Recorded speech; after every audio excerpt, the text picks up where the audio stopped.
नमस्कार दोस्तों, जय हिंद। मैं इंदु स्वागत करती हूँ आप सभी का आपके अपने चैनल आरएनस अकेडमी पे, जहाँ आपको शिक्षा विभाग और अन्य विभागों की परीक्षाओं की तैयारी कराई जाती है। आज हम सीटेट की जो ईवीएस की सीरीज चल रही है, उस सीरीज में पढ़ेंगे राज्यों के मकान। जो भी राज्य में अलग अलग टाइप के मकान फेमस हैं, जो एग्ज़ाम में पूछे जाते हैं हर बार, उनकी हम डिटेल्स पढ़ेंगे उसके बारे में। जिन लोगों ने हमारी पिछली वीडियोस नहीं देखी हैं, हमारी प्लेलिस्ट में जाकर देख सकते हैं, बहुत ही इंपॉर्टेंट है, जिससे हर साल एक क्वेश्चन तो बनता ही है। हर बार जब भी सीटेट का एग्ज़ाम होता है, उनसे एक एक क्वेश्चन बनते ही बनते हैं। वेरी इंपॉर्टेंट टॉपिक हैं, प्लेलिस्ट में प्रैक्टिस सहित पढ़े हुए हैं, आप लोग देख सकते हैं और तैयारी कर सकते हैं। आशा करती हूँ आप सभी लोग स्वस्थ होंगे, सीटेट की तैयारी बहुत अच्छे से कर रहे होंगे। तो आज का टॉपिक हम शुरू करते हैं, राज्यों के मकान। तो पहला पॉइंट पढ़ेंगे हम लोग असम। क्या पढ़ेंगे? असम। असम मोलन गांव असम में है। कौन सा गांव?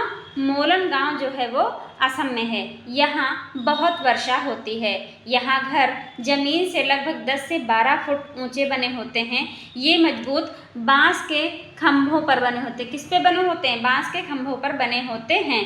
ये घर अंदर से भी लकड़ी के ही बने होते हैं। कौन सा गांव है ये? मोलन गांव है। ठीक है, अब आप आगे बढ़ते हैं इसी सीरीज में। हिमाचल प्रदेश। ठीक है, हिमाचल प्रदेश मनाली। हिमाचल प्रदेश एक पहाड़ी इलाका है। यहाँ बहुत वर्षा और बर्फ भी पड़ती है। यहाँ मकान किसके बने होते हैं? पत्थर व लकड़ी के बने होते हैं।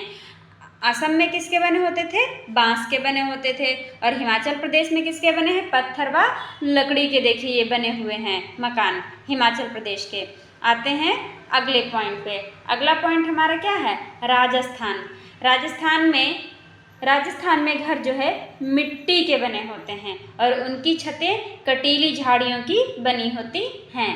राजस्थान में मिट्टी के घर बने होते हैं, उनकी छतें कटीली झाड़ियों की बनी होती हैं। आते हैं अगले पॉइंट पे। चौथा है हमारा पॉइंट कश्मीर।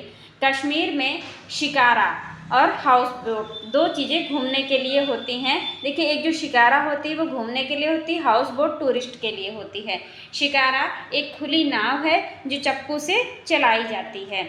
आएंगे अगले पॉइंट पे। अगला पॉइंट इसी से रिलेटेड है। हाउस बोट 80 फुट लंबी और 8 से 9 फुट चौड़ी होती है। हाउस बोट में खास डिजाइन नक्काशी बनी होती है, जिसे ख़त्म बंद कहते हैं। क्या कहते हैं? हाउस बोट में जो मतलब डिज़ाइन बनी होती है उसे हम ख़त्म बंद कहते हैं, जो जिक्सा पैटर्न में होती। कैसे? जिक्सा पैटर्न में होती है। ये हाउस बोट है। देखिए, बिना नक्काशी वाले हाउस बोट जो कश्मीर में पाए जाते हैं क्या कहलाते हैं? डोंगे कहलाते हैं। क्या कहलाते हैं? डोंगे। बिना नक्काशी वाले जो हाउस बोट होते हैं, यह झेलम नदी व डल झील में देखे जाते हैं। इसमें वहाँ के स्थानीय लोग रहते हैं। किसमें? डोंगे में रहते हैं स्थानीय लोग। आएंगे अगले पॉइंट पे। अगला पॉइंट, कश्मीर में मकान की खिड़कियां बाहर की ओर उभरी होती हैं। कहाँ पे? कश्मीर में जो है मकान की खिड़कियां, ये देखिए, बाहर की ओर उभरी हैं। ठीक है, इन्हें डब कहते हैं। क्या कहते हैं? डब कहते हैं। ठीक है, डल झील कश्मीर की प्रसिद्ध झील है। जो डल झील है, देखिए, डब होते हैं जो बाहर की तरफ ये खिड़कियां उभरी हुई हैं, इनको डब कहते हैं। डब साबुन वाला नहीं, ये वाला डब है जो खिड़कियां बाहर उभरी हुई होती हैं। ठीक है, डल झील कश्मीर की प्रसिद्ध झील है। चार चिनारी झील कश्मीर में नीले पहाड़ों से घिरी हुई है। ठीक है, कश्मीर में चाय को क्या कहते हैं? कश्मीर में चाय को कहवा कहते हैं। हम लोग कहते हैं चाय, जिसे इलायची और बादाम डालकर बनाया जाता है। कश्मीर में लोग कहते हैं कहवा बना लाइए, मूड फ्रेश करते हैं। ठीक है, और ये इलायची और बादाम डालकर बनाई जाती है कश्मीर में, कहवा। आते हैं अगले पॉइंट पे। कश्मीर में हर गली में बेकरी होती है। कश्मीरी रोटी नहीं बनाते, बल्कि बेकरी से ही खरीदते हैं। हम लोग रोटियां घर में बनाते हैं, कश्मीरी लोग क्या करते हैं?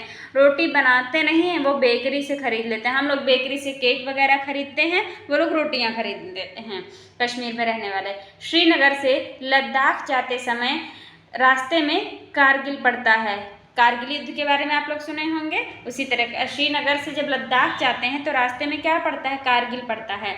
बक्करवाल जाति के लोग, यहाँ पे बक्करवाल जाति के लोग रहते हैं जो लकड़ी व मिट्टी के घरों में रहते हैं। कैसे घरों में रहते हैं, लकड़ी व मिट्टी के घरों में रहते हैं। ये बकरियां चराते हैं, बक्करवाल बकरियां चराते हैं। देखिए बक्करवाल से ही क्या याद हो जाएगा, बकरियां चराते हैं, लकड़ी व मिट्टी के घरों में रहते हैं। अब आते हैं अगले पॉइंट पे। ये देखिए हम लोग देख रहे हैं बर्फ का घर, इसे क्या कहते हैं, इग्लू।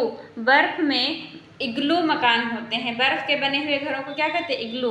इग्लू अंदर की गर्मी को बाहर आने से रोकते हैं। क्या करते हैं, अंदर की गर्मी को बाहर आने से रोकते हैं।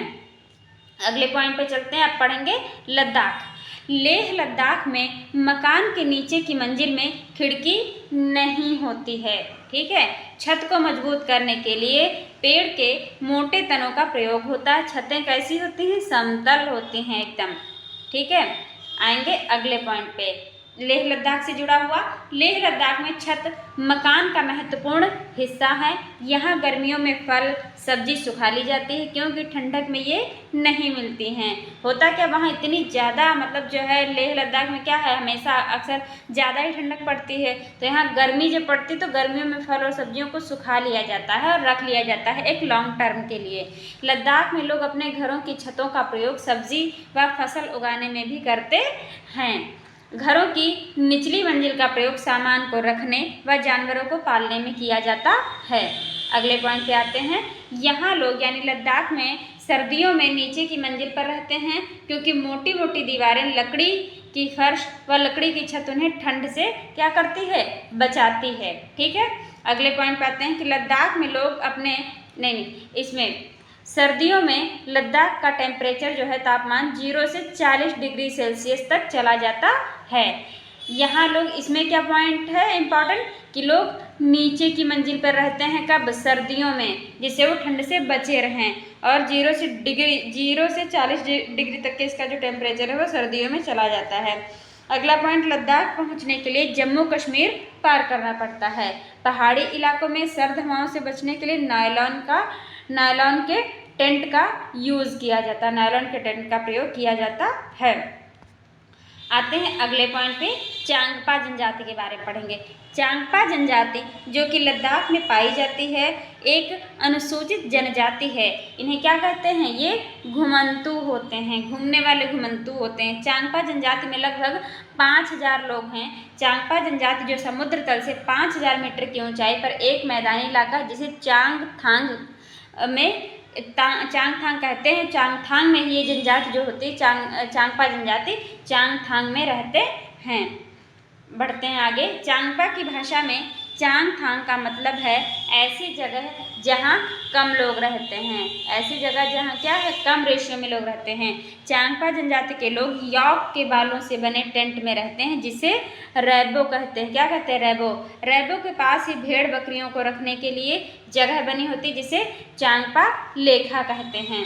बढ़ते हैं आगे हम। चांगपा जनजाति के लोग बकरियां पालते हैं जिनके बालों से पश्मीना शाल बनाई जाती है। पश्मीना शाल बहुत महंगी होती है, ठीक है, और बहुत जो है टाइम में बनती है, ठीक है। चांगपा जनजाति के लोग क्या करते हैं, बकरियां पालते हैं और इन्हीं बकरियों से पश्मीना शाल बनाई जाती है। पश्मीना शाल के बारे में पढ़ेंगे। पश्मीना शाल चांगपा लोगों द्वारा पाली गई बकरियों के बालों से बनती है। इन बकरियों का एक बाल इतना पतला होता है कि इनके 6 बाल हमारे एक बाल के बराबर होता है, ठीक है। एक पश्मीना शाल 6 स्वेटर जितनी गर्म होती है। ये देखिए पश्मीना शाल है, बहुत ही कॉस्टली मिलती है और बहुत गर्म रहती है। 6 स्वेटर के बराबर इसमें गर्मी होती है पश्मीना शाल में। ये शॉल हाथ से बनाए जाते हैं। लगभग 250 घंटे 250 घंटे की बुनाई के बाद एक प्लेन शॉल तैयार होती है। इन बालों को बकरियां गर्मियों में गिरा देती हैं। जो बकरियां होती जब गर्मियां पड़ती हैं तो वो अपने बालों को गिरा देती हैं, उनसे पश्मीना शॉल बनाई जाती है। तो आज का ये टॉपिक हम यहीं पे समाप्त करते हैं। मिलेंगे हम आपको नेक्स्ट वीडियो में। सभी लोग चैनल को सब्सक्राइब कीजिएगा, वीडियो को लाइक और शेयर कीजिएगा। कमेंट में ज़रूर बताइए कि वीडियो आपको कैसी लगी। बाकी तैयारी करने के लिए आप हमारी प्लेलिस्ट में जा कर के तैयारी कर सकते हैं। So thanks for watching this video.